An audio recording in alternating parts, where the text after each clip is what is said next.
भारत की संत परंपरा में ऐसे अनेक महापुरुष हुए हैं जिन्होंने केवल उपदेश नहीं दिए बल्कि समाज की आध्यात्मिक दिशा ही बदल दी। नीम करोरी बाबा महाराज जी भी ऐसे ही संत थे। उनका जीवन किसी एक आश्रम, एक स्थान या एक समुदाय तक सीमित नहीं था। वे जहां भी गए लोगों के हृदय में प्रेम, भक्ति और ईश्वर स्मरण की ज्योति जगा गए। बहुत कम लोग जानते हैं कि उत्तराखंड में हनुमान भक्ति के प्रसार के पीछे भी महाराज जी का एक अद्भुत योगदान रहा है। आज जो हनुमान मंदिर हमें अनेक स्थानों पर दिखाई देते हैं, उनके पीछे कहीं ना कहीं महाराज जी की प्रेरणा, कृपा और संकल्प कार्य कर रहा था। उस समय उत्तराखंड में शक्ति और शिव की उपासना का विशेष प्रभाव था। चारों ओर देवी मंदिर, शक्तिपीठ और शिवालय दिखाई देते थे। वैष्णव भक्त भी थे, रामायण का पाठ भी होता था और दशहरे के समय रामलीला भी आयोजित होती थी। लेकिन हनुमान जी के मंदिर बहुत कम थे। अधिकांश लोग हनुमान जी को केवल भगवान राम के दूत और वानर सेना के एक वीर योद्धा के रूप में जानते थे। तभी महाराज जी ने एक संकल्प लिया। उन्होंने निश्चय किया कि उत्तराखंड की पवित्र भूमि पर हनुमान भक्ति का एक नया जागरण होगा।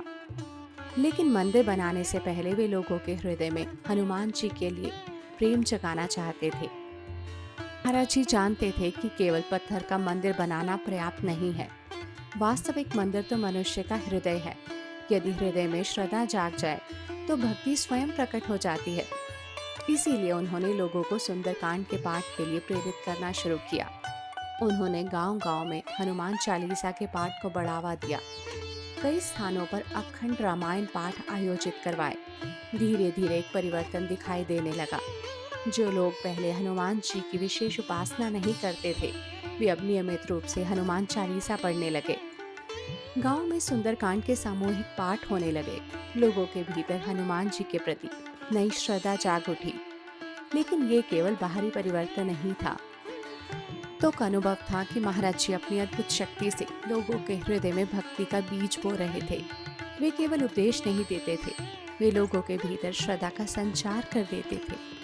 इसी कारण कुछ ही वर्षों में उत्तराखंड के अनेक क्षेत्रों में हनुमान भक्ति का वातावरण बनने लगा। लेकिन महाराज जी का कार्य अभी पूरा नहीं हुआ था। अब समय था उन मंदिरों के निर्माण का जिनकी कल्पना उन्होंने वर्षों पहले की थी। और इन्हीं मंदिरों में से एक था गढ़वाल के पौड़ी क्षेत्र में बनने वाला हनुमान मंदिर।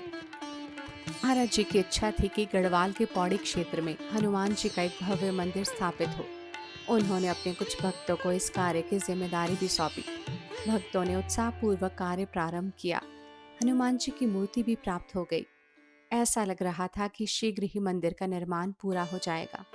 लेकिन तभी परिस्थितियां बदल गईं। महाराज जी ने अपना दिव्य शरीर त्याग दिया। उनके महाप्रयाण के बाद अनेक भक्तों का उत्साह कम हो गया। कार्य धीरे धीरे रुक गया। मूर्ति तो आ चुकी थी, लेकिन मंदिर अधूरा पड़ा था।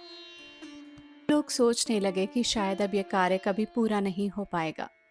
लेकिन संतों के संकल्प समय के साथ समाप्त नहीं होते। वे केवल उचित समय की प्रतीक्षा करते हैं। वर्षों बाद श्री मां की प्रेरणा से एक नए भक्त ने इस कार्य का दायित्व अपने हाथों में लिया। उसने पौड़ी की सुंदर पहाड़ियों के बीच स्थित एक शांत और रमणीय भूमि मंदिर निर्माण के लिए समर्पित कर दी। भक्तों का सहयोग मिला। निर्माण कार्य प्रारंभ हुआ और अंततः वे दिन भी आया जब वर्षों पहले महाराज जी द्वारा देखे गए स्वप्न ने वास्तविक रूप धारण कर लिया। 4 जुलाई 1992 को पौड़ी के उस पवित्र हनुमान मंदिर का उद्घाटन हुआ। भक्तों की आंखें नम थी। उन्हें लग रहा था मानो वर्षों बाद महाराज जी की इच्छा पूर्ण हो रही हो। पौड़ी का मंदिर केवल शुरुआत थी। महाराज जी की प्रेरणा से उत्तराखंड के अनेक क्षेत्रों में हनुमान मंदिरों का निर्माण होने लगा। पिथौरागढ़ की एक सुंदर पहाड़ी पर भक्तों ने हनुमान जी का मंदिर बनवाया। फिर धारचूला में, फिर जिप्ती में, फिर कोटमन्या में। आश्चर्य की बात यह थी कि इनमें से कई मंदिरों का निर्माण महाराज जी के महाप्रयाण के बाद हुआ।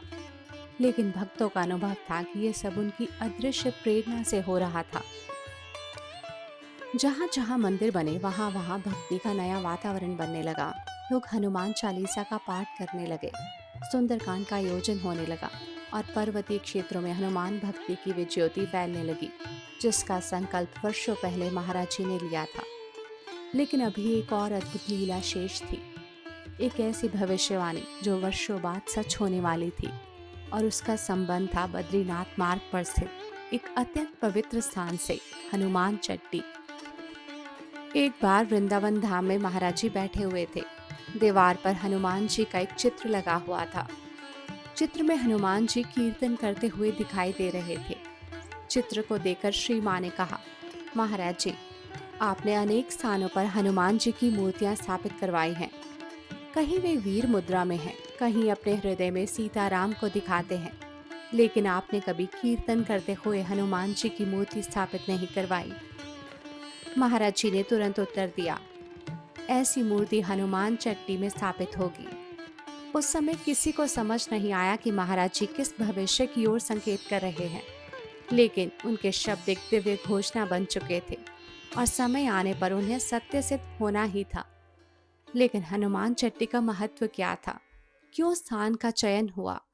उसका उत्तर हमें महाभारत काल की एक अद्भुत कथा में मिलता है। मान्यता है कि महाभारत काल में पांडवों में सबसे बलशाली भीम एक विशेष सुगंधित पुष्प लाने के लिए गंधमादन पर्वत की ओर जा रहे थे। भीम को अपनी शक्ति पर बहुत गर्व था। उन्हें विश्वास था कि संसार में ऐसा कोई नहीं जो उनकी ताकत का सामना कर सके। यात्रा के दौरान वे एक संकरे मार्ग पर पहुंचे।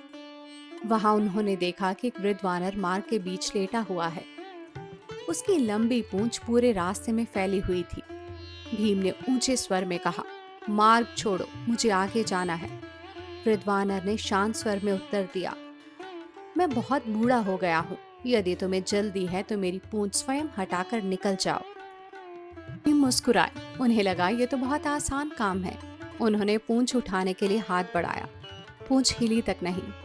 उन्होंने अधिक बल लगाया, फिर भी कुछ नहीं हुआ। अब भीम ने अपनी पूरी शक्ति लगा दी, लेकिन परिणाम वही रहा। पूंछ 1 इंच भी नहीं हिली। भीम के माथे पर पसीना आ गया। अब उन्हें समझ आने लगा कि ये कोई साधारण वानर नहीं है। वे विनम्र होकर उनके चरणों में झुक गए और बोले, प्रभु, आप कौन हैं? तभी उस वृद्ध वानर ने अपना दिव्य स्वरूप प्रकट किया। वे स्वयं पवन पुत्र हनुमान थे। अपने आराध्य भाई को सामने देखकर भीम भाव विभोर हो उठे। उन्होंने हनुमान जी से आशीर्वाद मांगा। तब हनुमान जी ने कहा, महाभारत युद्ध में मैं अर्जुन के रथ की ध्वजा पर विराजमान रहूंगा और पांडवों की रक्षा करूंगा। आज भी यह स्थान हनुमान चट्टी के नाम से प्रसिद्ध है। बीता गया। महाराज जी का वे वचन लोगों को याद तो था, लेकिन किसी को पता नहीं था कि वे कब पूरा होगा। फिर वर्षों बाद श्री माँ की प्रेरणा से भक्तों ने हनुमान चट्टी में एक विशेष मूर्ति स्थापित करने का संकल्प लिया। ये कोई साधारण मूर्ति नहीं थी। इसमें हनुमान जी वीर मुद्रा में नहीं थे। वे युद्ध करते हुए भी नहीं थे। वे अपने हृदय में सीताराम दिखाते हुए भी नहीं थे। इस बार हनुमान जी कीर्तन और भक्ति में लीन थे, जैसे कि महाराज जी ने वर्षों पहले कहा था। और फिर वे शुभ दिन आ गया, 22 अक्टूबर 1991 मंगलवार। चट्टी में कीर्तन करते हुए हनुमान जी के दिव्य मूर्ति की स्थापना की गई। भक्तों को लगा मानो वर्षों पहले बोया गया एक दिव्य बीज आज वृक्ष बनकर खड़ा हो गया हो। महाराज जी का वचन फिर एक बार सत्य सिद्ध हुआ। लेकिन कहानी यहीं समाप्त नहीं होती। महाराज जी ने अपने जीवन काल में बद्रीनाथ क्षेत्र में एक और संकल्प लिया था। उन्होंने वहां एक धर्मशाला के निर्माण के लिए धन जमा कराया था। उस समय शायद किसी को भी ये पता नहीं था कि यह धन कब और कैसे उपयोग में आएगा। वर्ष बीत गए। महाराज जी ने महासमाधि ले ली, लेकिन उनका संकल्प जीवित रहा। श्री माँ की प्रेरणा और भक्तों के प्रयास से बद्रीनाथ मंदिर से लगभग 200 मीटर दूर नारायण पर्वत की ओर एक धर्मशाला का निर्माण किया गया। भक्तों ने वहां यात्रियों के विश्राम की व्यवस्था की। धर्मशाला के कक्ष में महाराज जी की प्रतिमा भी स्थापित की गई। लोग आश्चर्य करते थे, महाराज जी ने वर्षों पहले जो बीज बोया था वे आज जाकर कैसे फलित हो रहा है। लेकिन संतों की दृष्टि समय की सीमाओं से परे होती है। वे वर्तमान में रहकर भी भविष्य को देख लेते हैं।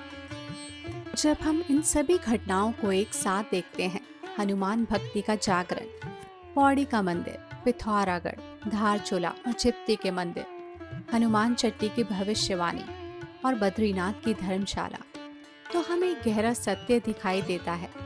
महाराज जी केवल मंदिर नहीं बनवा रहे थे, वे लोगों के हृदयों में भक्ति के मंदिर स्थापित कर रहे थे। वे चाहते थे कि कलयुग के इस कठिन समय में लोगों के भीतर भगवान के प्रति प्रेम जागृत हो, हनुमान जी के प्रति श्रद्धा बढ़े, राम नाम का स्मरण हो और मनुष्य अपने जीवन को सेवा, भक्ति और प्रेम से भर दे। आज भी उत्तराखंड की पहाड़ियों में हनुमान चालीसा की ध्वनि में, मंदिरों की घंटियों में और भक्तों की आंखों की श्रद्धा में महाराज जी का वही संकल्प जीवित है। एक ऐसा संकल्प जिसने हजारों लोगों के जीवन को बदल दिया और शायद आज भी बदल रहा है।